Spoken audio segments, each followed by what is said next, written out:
excipientes y bases para pomadas.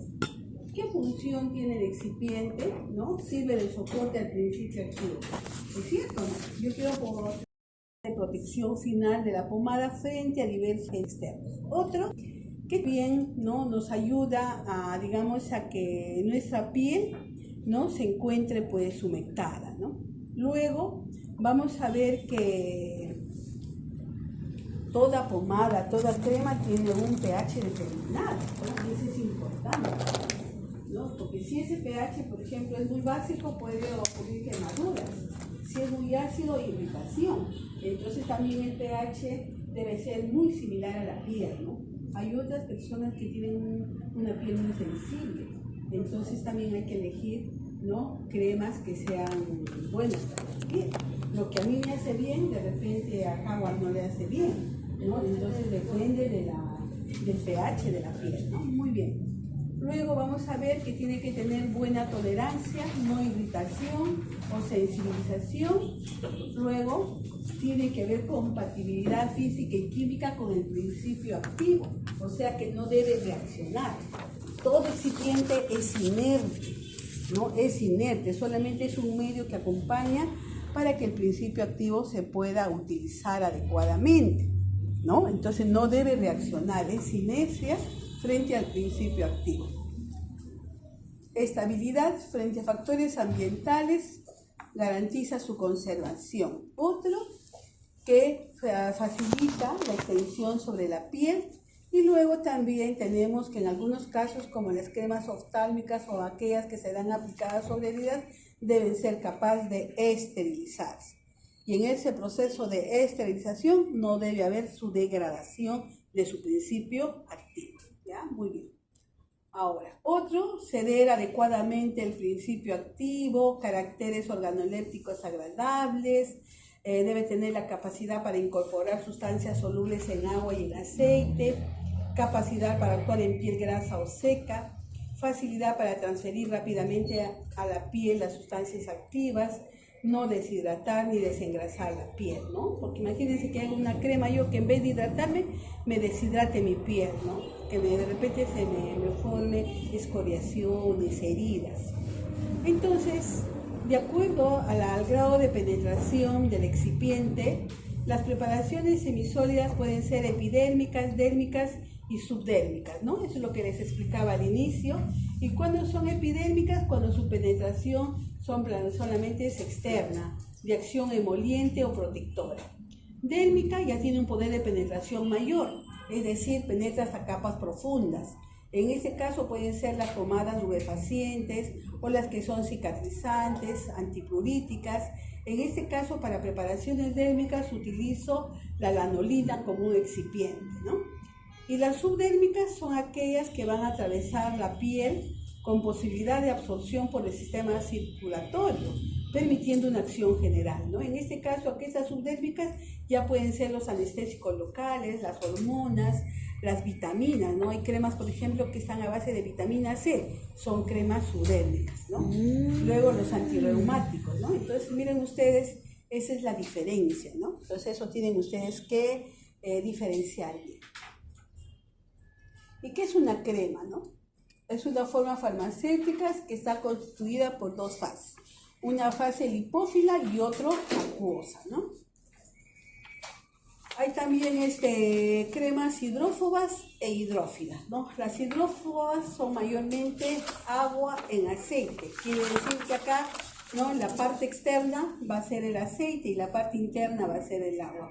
Las hidrófilas, ¿no?, en este caso, ¿qué va a pasar, no? Son aquellas, ¿no?, hidrófilas. ¿Qué quiere decir? Que tienen aceptación por el agua. Entonces, en este caso, aquí va a ser, ¿no? Va a tener la fase externa, va a ser agua, y la fase interna va a ser las gotitas de aceite, ¿no? Entonces, estas son aquellas que van a, digamos, tener la propiedad de tener afinidad por las moléculas del agua, ¿no? Entonces, pero mira, cambia, la hidrófobas, su medio externo es aceite y lo que se adiciona es el agua. En hidrófila, su fase externa es el agua y lo que se adiciona es el aceite, ¿ya? Eso también ustedes tienen que diferenciar, ¿ya? Entonces, una diferencia entre la crema y la pomada es que la pomada fluye con dificultad y las cremas fluyen fácilmente, ¿no? Además, siempre las pomadas son monofásicas, no tienen dos fases. Siempre las pomadas, ¿cuál es su componente principal de una pomada, señorita? Vaselina, muy bien. Eso sí no se van a olvidar. Muy bien. Bien, vamos a ver ahora de las cremas hidrófobas. Se obtienen por adición de agua o soluciones acuosas a las bases de absorción. En ellas, la fase acuosa queda emulsionada como fase interna. Su consistencia es variable y depende de los componentes de ambas fases, ¿no? Entonces, aquí una crema hidrófoba es agua en aceite. Esta se le denomina mayormente cremas grasas, ¿no? ¿Por qué? Porque su fase externa tiene sustancias oleosas, ¿no? Y siempre he dicho que la fase externa es la más abundante, ¿no? Siempre hemos hablado en tecnología farmacéutica.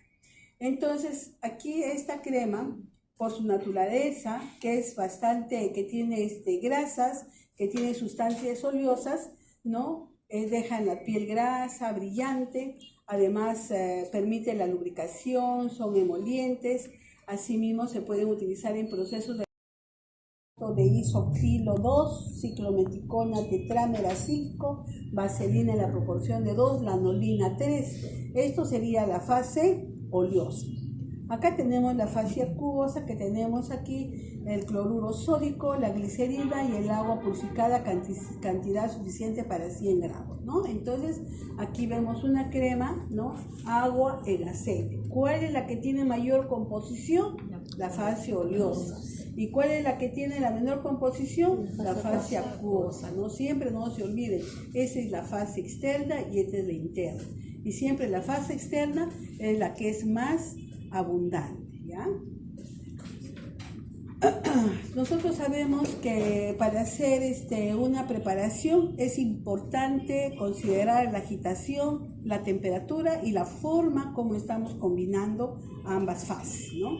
Entonces vamos a ver qué es una agitación enérgica. Ustedes en experiencia han utilizado el batidor o algún hecho con el agitador, y la presencia de este componente que es el. Asimismo, vamos a ver que gracias a esto vamos a poder ver pues las gotitas que se van ahí emulsionando, ¿no?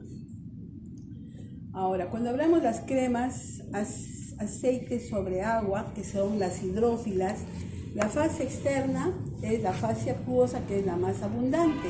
De igual manera, ¿no? En este caso, estas cremas son preparados que van a tener mucha afinidad por el agua. Entonces son adherentes a la piel, se desvanecen bien rápido, ¿no? Porque su contenido en mayor proporción es acuoso. Por eso que ustedes saben que cuando nos echamos este tipo de cremas, nuestro rostro no queda brillante, ¿no? No queda. ¿Serían los geles? ¿Perdón? Los geles. Es otra cosa. Geles es otra cosa. La piel queda con su aspecto mate, habitual. Son las cremas mayormente de día, ¿no? Que se hacen.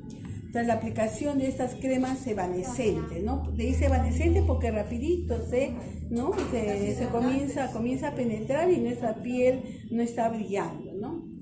Bien, entonces eso sería una característica. Otro, este tipo de emulsiones también tienen productos auxiliares, como por ejemplo antioxidantes. Se le puede echar el metabisulfito sódico o el ácido ascórbico, puesto que determinados componentes de la fase oleosa pueden presentar fenómenos de autooxidación y enranciamiento. Eso saben ustedes, ¿no? Que el aceite, cuando no se adiciona un antioxidante, también los componentes oleosos pueden tener o puede dar lugar a un enranciamiento, ¿no? Un olor feo. Humectante, por ejemplo, tenemos el glicerol, el sorbitol, que nos va a dar pues cremas supertantes. Además, por su higroscoposidad, retrasan la pérdida de agua de la piel por evaporación, ¿no? Por eso va a tener un efecto hidratante y emoliente. Entonces, se puede utilizar antioxidantes, humectantes, conservadores autorizados, ¿no? En este caso, ¿para qué? Para poder proteger la fase acuosa, porque siempre la fase acuosa tiene mayor predisposición para poder, digamos, generar hongos, mohos, ¿no? Ustedes mismos se darán cuenta en casa, ¿no? Si ustedes un plato no lo han secado bien y lo han guardado, después de una semana o 3 días lo sacan, ¿a qué huele? Huele a hongo, ¿no? O una olla. A veces somos ociositos, la mamá nos dice, sí, que lo guarden. Ay, lo ponen ahí, usted ya no vas a guardarlo. Y la pobre mamá saca los 2 días para cocinar, está viendo feo, ¿no? Hay que volver a agarrar, hay que volver a echar. Con agua caliente, ¿eh? ¿Se dan cuenta? Entonces, todo lo que hay este elemento acuoso, hay que tener mucho cuidado, ¿no? Entonces, es necesario los conservantes. Ejemplo de excipientes de emulsión tipo aceite en agua, ¿no? Entonces vamos a ver que esta es una pomada hidrófila aniónica de la USP 22. Entonces, miren, acá tenemos el alcohol cetoestearílico, que se conoce como un agente reológico, que permite la extensibilidad, un 25%, vaselina blanca como fase oleosa, un 25%, el propilenglicol por su naturaleza es humectante, se adiciona un 12%, el laurilsulfato sódico es emulsiente aniónico, que se va a utilizar como un agente emulsificante que permite unir la fase acuosa con la fase oleosa. Luego tenemos aquí los conservantes, ¿no? Acá tenemos el para-hidroxibenzoato de metilo o también el para-hidroxibenzoato de propilo, que son conservantes. Aparte de eso, se hace en esta proporción, ¿no? Luego el agua purificada, que es la fase acuosa, cantidad suficiente para 100. Entonces acá tengo mi fase oleosa y mi fase acuosa, ¿no? Entonces eso también hay que tener en cuenta. Mire, qué importante es saber cada excipiente para qué se utiliza, ¿no? Eso tienen que ustedes conocer. Ahora hablamos de la pasta, ¿no? Que su compañera decía que es difícil de extender, ¿no? Y justamente tiene... ¿Y por qué una pasta no tendrá esa capacidad de extensibilidad? Por su consistencia más. ¿Y por qué? ¿Por qué una pasta? ¿Por qué existen las pastas? No, la pasta para esta, para fumar, No, por su consistencia y sus principios. ¿Ah? Por sus principios activos y su consistencia. Habla bien, piensen bien. Ya, cierra tus ojos y piensa, ¿por qué existirán las formas farmacéuticas tipo pastas? ¿Para qué? A ver, cierren sus ojos y piensen, razonen. A ver qué dice Pérez. Ya tú cerraste tus ojitos de milones, ya. A ver, ¿para qué? ¿Para qué? A ver tú. Está pensando, va a salir humo de todo. Por su consistencia y en la penetración ¿para de la qué? piel, Pues, para su efecto protector. Ajá, ahí está protector, ¿no? Porque de repente pues esta pasta va a tener la capacidad reológica pero limitada, ¿no? Va a tener extensibilidad pero no se va a desvanecer con facilidad. ¿Y para qué? Justamente para poder proteger de agentes irritantes, ¿no? Estas pastas mayormente utilizan el óxido de zinc, ¿no? Por ejemplo, la crema Scaldex. Desde el momento que ¿No? utilizan el ¿Para óxido qué? de zinc, Para poder cubrirle la zona genital al niño y cuando orine el niño, resbale el orine y ya no le esté dañando su piel. Por eso, esa es la naturaleza de una pasta, ¿no? Acuérdense de un Scaldex, ¿no? Igual, claro, igual, ¿no? Entonces el Scaldex no solamente usan los niños, también las señoritas, ¿no? Cuando llega el verano se ponen una minifalda, son bien tiernonas, al caminar, Profesora, se también entonces tienen que echarse su pasta para que de alguna manera les proteja, ¿no? anticicatrizante, como ¿Ah? doctora, anticicatrizante. Justina se ríe, pero es la verdad. Porque- A ver, cuando estaba en la farmacia decían, ay, que cuando me pongo mi minifalda, yo ahí que ¿no? Entonces, como soy bien tiernuda, doctora, entonces estoy bien, a ver cómo estás. Ay, ¿verdad? Pobrecita, heridas en toda esta parte. Entonces le decía, mira mamita, ¿sabes qué? Te vas a echar el Scaldex, le daba su pantenol, ¿no? Entonces, y su Scaldex, y verdad, los días ya estaba bien. Entonces, ¿qué hago? Usa la falda un poquito más bajita y cómprate pues una pantaloneta. Hay unas pantalonetas especiales, ¿ah? Entonces, que te pueda cubrir, proteger, ¿no? Porque si no, pues No hay forma. Claro, cuando son delgadas no hay problema, pues, pero cuando son bien dotadas las chicas, entonces, miren, contienen elevadas proporciones de sólidos de 30 a un 50%.